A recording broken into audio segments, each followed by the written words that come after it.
माननीय अध्यक्ष जी, बहुत बहुत आभार। और आपने हमेशा बराबरी का व्यवहार किया है, तो हम भी ये अपेक्षा करते हैं कि जैसे 10 मिनट 11 मिनट आप लोग बोले तो आपसे किसकी बराबरी हो सकती है? आप बीच में टोक देते हैं तो अब लड़खड़ा जाएंगे। आपसे किसकी बराबरी हो सकती है? किसी की नहीं हो सकती। माननीय नेता सदन ने विजन डॉक्यूमेंट पे ये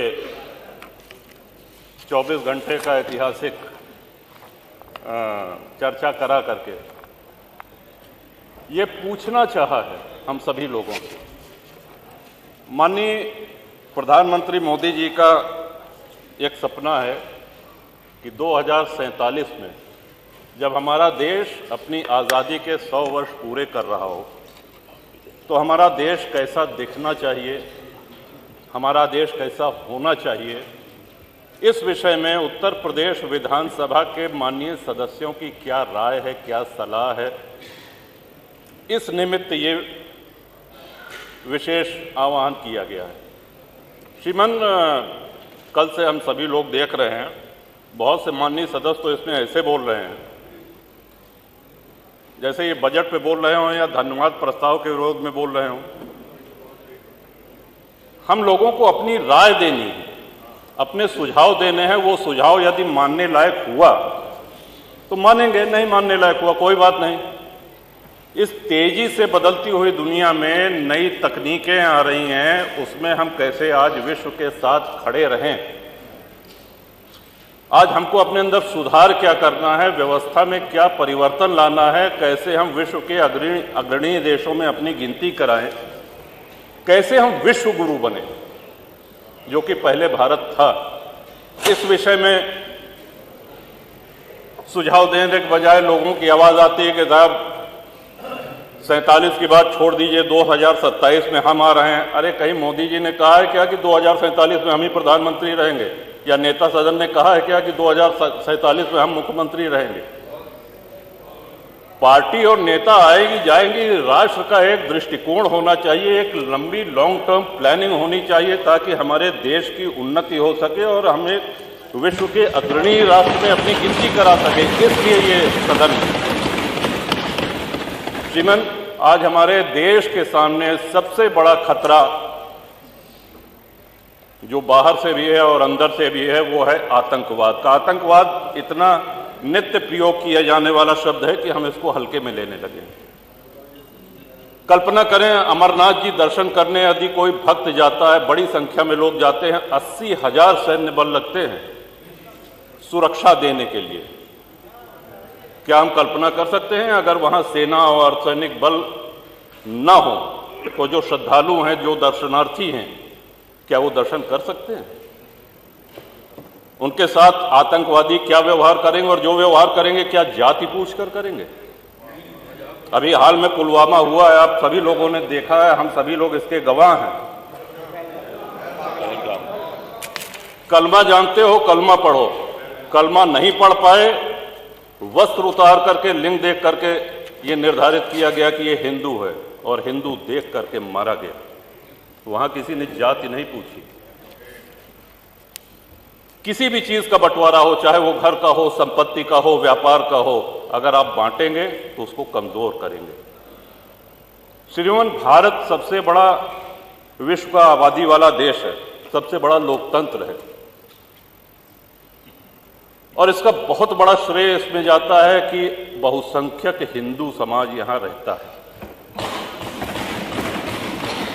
जिन देशों में संविधान लागू है, विश्व के जिन देशों में संविधान लागू है, जहां राजतंत्र है, सुल्तान है बैठे या कोई तानाशाह है, उसकी हम बात नहीं कर रहे हैं। जिन देशों में संविधान लागू है, समय के साथ देश काल परिस्थिति के अनुसार संविधान में संशोधन होते रहते हैं।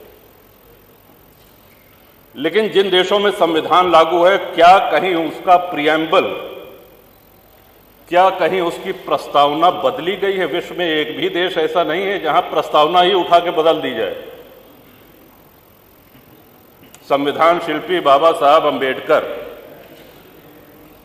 संविधान सभा के अध्यक्ष बाबू राजेंद्र प्रसाद, पंडित जवाहरलाल नेहरू, सरदार पटेल,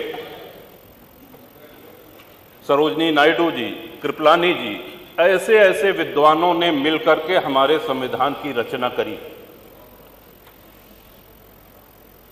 और उसकी प्रस्तावना को ही 1976 में इमरजेंसी में, आपातकाल में, एक झटके में, जब देश में लोकतंत्र नहीं था, बदल दिया गया। श्रीमान बाबा साहब अंबेडकर उस वैद्य की तरह हैं जो एक बहुत बड़ा वैद्य कोई औषधि दे। अब आप पहुंच जाइए बीच में कि नहीं साहब इनसे बड़े तो हम वैद्य हैं, इन्होंने क्या कहा, ये गर्म पानी के साथ लेना है, गर्म नहीं ठंडे दूध के साथ लो। कहने इसमें क्या है, कहने इसमें अदरक मिला दो, इसमें क्या है, लहसुन प्याज मिला दो। तो जो वैद्य ने दवा दी है उसकी तो ऐसी तैसी हो गई। इतने बड़े, और 2047 में सबसे जरूरी है भारत की जनता को जागरूक करना। लोकतंत्र के साथ जब भी कुठाराघात होता है, जब भी उपहास होता है लोकतंत्र का, जनता को बोलना पड़ेगा, बोलना पड़ता है। नेता कितना भी मजबूत हो, राष्ट्र कितना भी मजबूत हो, लेकिन राष्ट्रवासी वो जागरूक हों, मुखर हों। और इसके पीछे शिक्षा प्रणाली एक बहुत बड़ा कारण है। मैकाले की शिक्षा प्रणाली ने हमको हीन भावना सिखा दी है। आज हमारे गुरुकुल बंद हो गए हैं। धीरे धीरे ये प्रयास हो रहा है कि हमारा गौरवशाली इतिहास आज हमारे बच्चों तक पहुंचे और उसके लिए इंटरनेट जैसी कई सुविधाएं उपलब्ध हैं। श्रीमान, भारत में लगभग हर प्रमुख धर्म का व्यक्ति रहता है। हिंदू हैं, मुसलमान हैं, सिख हैं, ईसाई हैं, लेकिन किसी भी जैन हैं, किसी भी अन्य धर्मानुयायी के धर्मस्थल से पैसा नहीं लिया जाता है। कहीं आपने सुना है मस्जिद से पैसा ले रही है सरकार, चर्च से पैसा ले रही है सरकार? लेकिन 4 लाख के ऊपर हिंदू मंदिर ऐसे हैं जो सरकारी नियंत्रण में है और सरकार चढ़ावे का पैसा उनसे लेती है। जो भक्त जाता है, जो दर्शनार्थी जाते हैं, वो ईश्वर के प्रति अपना समर्पण करते हैं। सरकारी नियंत्रण मंदिरों पर से हटना चाहिए। आपके माध्यम से, इस सदन के माध्यम से अपनी ये बात पहुंचाना चाहेंगे श्रीमान। और हमारा स्पष्ट मानना है, लोगों ने जापान की तुलना करी कि साहब जापान कभी किसी का गुलाम नहीं रहा, और जापान हो, यूरोप के कई देश हों, उनके साथ सबसे बड़ा फायदा जानते हैं क्या है? उन्होंने अपने आस्तीन में सांप नहीं पाले हुए हैं। हमारे आस्तीन में इतने सांप है कि हम अपने घर के सांपों से लड़े कि बाहर के दुश्मनों से लड़े।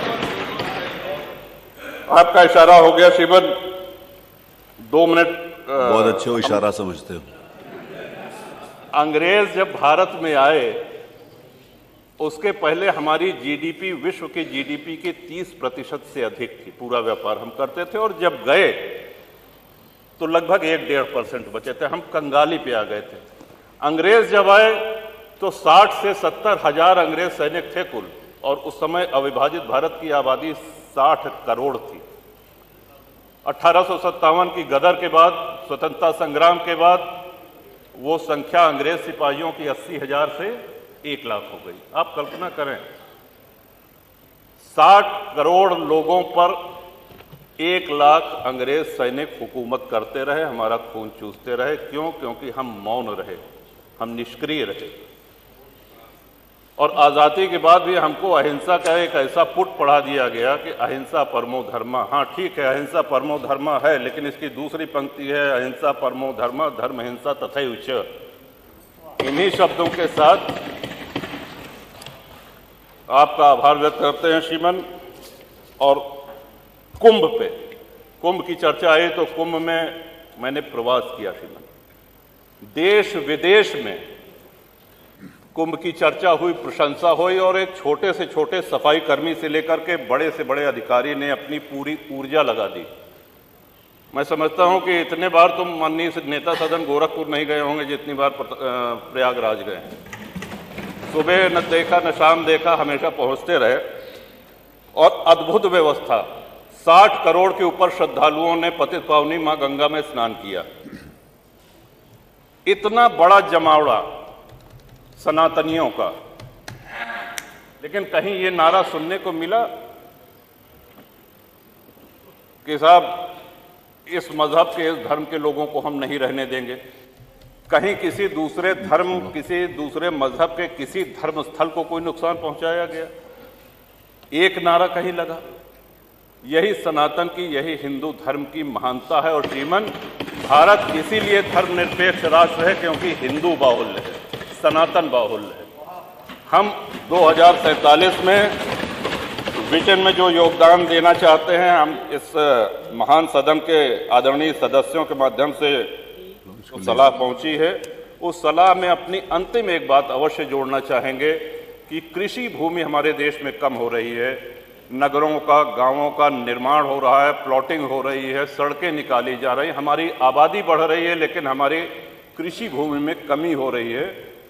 इस चिंता को भी ध्यान में रखें और इस सदन के माध्यम से माननीय जो नीति निर्धारक हैं, जो केंद्र में बैठे हैं, आदरणीय प्रधानमंत्री जी, वो भी अवगत हों। आपने अवसर दिया, बहुत बहुत धन्यवाद। माननीय नेता